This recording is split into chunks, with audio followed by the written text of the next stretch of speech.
Hi, I'm Nero, a trailer reactor and reviewer for FilmBook.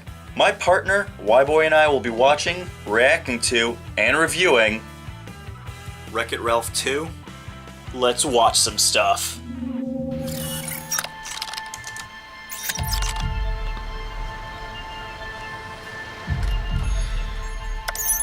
All right, let's get you plugged in. Whiffy, or is it wifey? Why don't we just go in? And we are online.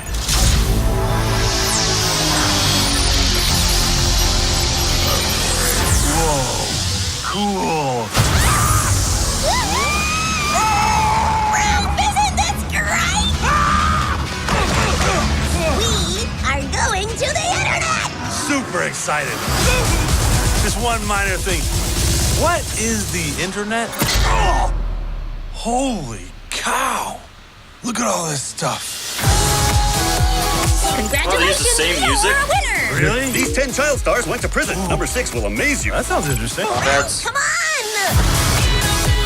Redirecting to eBay. Ladies and gentlemen, the next item up, a black velvet painting of a sorrowful kitten. It's like it's looking into my soul. Yeah, that one's really gonna haunt me for a while. Whoa, games. Pancake. Milkshake. Out of my way, kids. Pancake. Milkshake. Milkshake. I'm starting to understand why people like this game.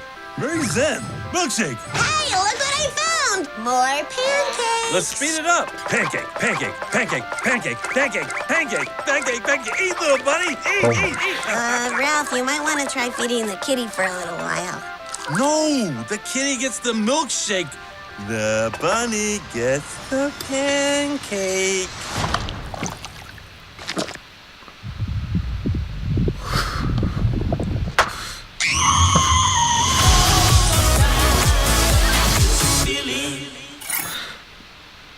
I like the fact that they traumatized a child in this. you mean Moana? Yeah. Because that was clearly the kid model for Moana. Yep. It's good to know that Disney likes to recycle things. You can tell that when you watch Frozen. That's why they use the same face 3 times for different characters. Yeah. If you don't include all the rock trolls who are the same Yeah, model. don't worry, they call it an Easter egg. That makes it totally okay. Oh yeah, so I guess in Frozen it was an Easter egg that they used Rapunzel's face for 3 different women. Exactly. Oh, okay, I was silly me. Yeah, this is dumb. Like, it could be funny. It's a teaser. There's not enough to really extrapolate from it. Yeah. The issue I have with it comes down to Disney sucks at sequels. With the exception of the Lion King one we just watched today. Interestingly enough, actually that was surprisingly decent. But like most of their sequels are bad. Yeah. You know, people can make the argument like Toy Story 2, Toy Story 3. Well, for some reason people like to think Pixar's its own magical thing. So, if we treat it as that, then Disney only makes crappy sequels. I mean, Cars was one crappy movie, then a crappy sequel, and then Cars 3 happened, and that was even crappier Yeah. than the other 2. It really is. Like, I'm in a sort of a difficult position because I'm one of those people who did not like Wreck-It Ralph. Really. Well, this sure as hell isn't going to sway you. No, it does not. Like I've been looking into some of the comments and such, people are just sort of spitting out about this trailer, saying that it's just sort of like the Emoji Movie, but the good version in a sense. Well, that's not a high bar. Yeah, and I mean, when the Emoji Movie set the bar so low that it's next to Dinosaur Bones, Yeah. It's not going to take hard for a Disney movie to hop over that. Even the worst Disney movies, I mean, dude. Nah, you know what? I was going to say, like, Romeo and Juliet even beats the Emoji Movie, but I got to be honest with you. I still liked Patrick Stewart was great in both of them, actually. Damn. yeah. Oh yeah. I was more going to say the unpopular opinion that the Emoji Movie's sort of internet world, cyber world, or whatever, looks far more identifiable than Wreck-It Ralph's world. It feels But very... like the Emoji Movie doesn't work though because like they weren't on the internet. Yeah. They were just in a cell phone. Like the thing is, Wreck-It Ralph 2, which has a terrible title by the way. Wreck-It Ralph 2, Ralph Breaks the Internet. No. It's Ralph Breaks the Internet, Wreck-It Ralph 2. Oh, it should have just been Ralph Wrecks the Internet. Yeah. But no, Ralph breaks it. Okay, so besides Disney being idiots, but that's okay. I'm sure they'll prove us wrong once that Han Solo movie gets released. There is potential here because with the internet angle, there is a wide range of things you could do. There's a lot of great humor you can do. You could do mobile games. You could do stuff like make fun of 4chan. Like Sonic Boom has started to really develop this great tongue-in-cheek humor with itself. Right. And it works. Like there's a really funny episode where there's this really funny off-the-cuff joke where they mention the internet. Mm-hmm. And I think Amy says like, "Oh, the internet, it's a great source of information." And Sonic goes, "Isn't the internet where people draw a bunch of strange pictures of me?" Yeah. And if you know the Sonic fandom, that's hilarious. Yeah, it could actually be true for a Wreck-It Ralph sort of fan base as well. It could be very funny. I don't think it's impossible to work. The reason why I felt like when we went into the Emoji Movie and you and I said, "Well, this is just going to be bad," it's obvious. Well, because... Yeah, I would more say it was going to be generic as hell. And it was. Like, we still don't... We're probably the few reviewers that really aren't that hard on the Emoji Movie. Like, yeah, it's crap, but, like, you and I went there and it's like, "Oh, yeah, you saw the trailer? You got exactly what the trailer didn't lie to you." Yeah, exactly. Like, just sort of what I'm just not feeling sort of excited about for Wreck-It Ralph 2 is just sort of the world of the internet feels a little bit too cluttered at the moment. I know it's just teaser trailer sort of footage and all that, but it just doesn't feel like a unique world in of itself. It already just looks like what we got from the last movie, just more cluttered with like technical jargon everywhere. Also, it's going to just be a dated film because you know that the people in this are going to be like, we'll do some memes. Those will become dated because, like, you saw Black Panther. They did that. They did that where they put like memes in it. And it's like, wow, what are those? A really outdated meme. I feel like the same thing's gonna happen to this. I feel like this is gonna break the most obvious rule of Wreck-It Ralph. If you die outside your own game, you're dead for good. So.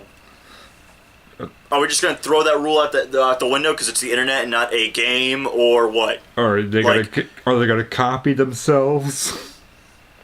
Because that's what I would use. It's basically a cop-out for a writing trick.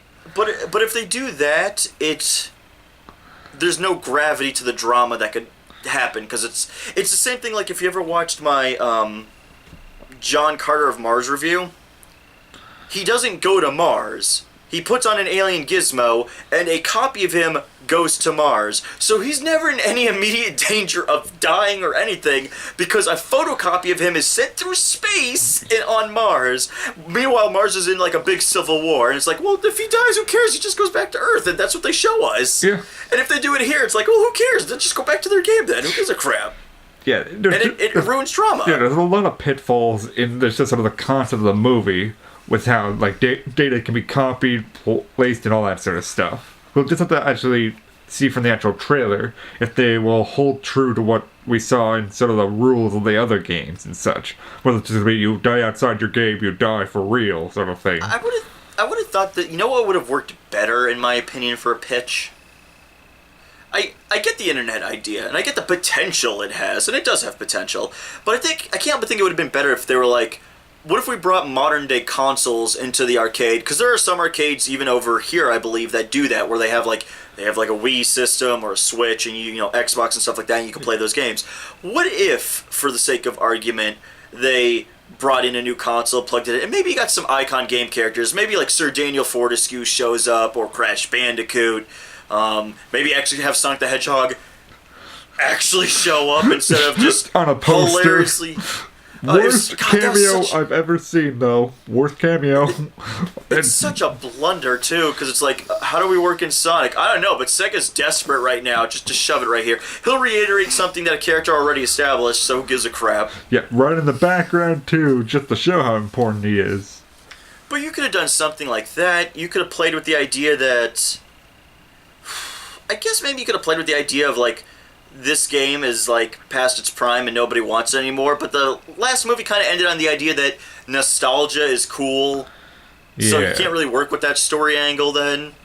Yeah, it makes it difficult. Like, at the moment, I'll probably still go see it, even though I'm just still the type of guy that's just not into Wreck-It Ralph as much. But well, you know me, I loved it, but I'll go see this, but I'm going and seeing this more of like C-3PO. Oh, here we go again. It feels like an obligation. Yeah. As opposed to like, oh, this looks like this could be great. No, because most of the Disney sequels I've seen have been underwhelming. This includes their animation division, their live action division, in such a way, even their Marvel films, even their Star Wars stuff. I can't think, like, with the exception of Last Jedi, which is something I actually enjoyed and a bunch of people hated, if you know the internet. Episode 7, I'm broken apart because as a person from a meta standpoint, I love that kids could experience the Star Wars fandom, you know, I got to as a child.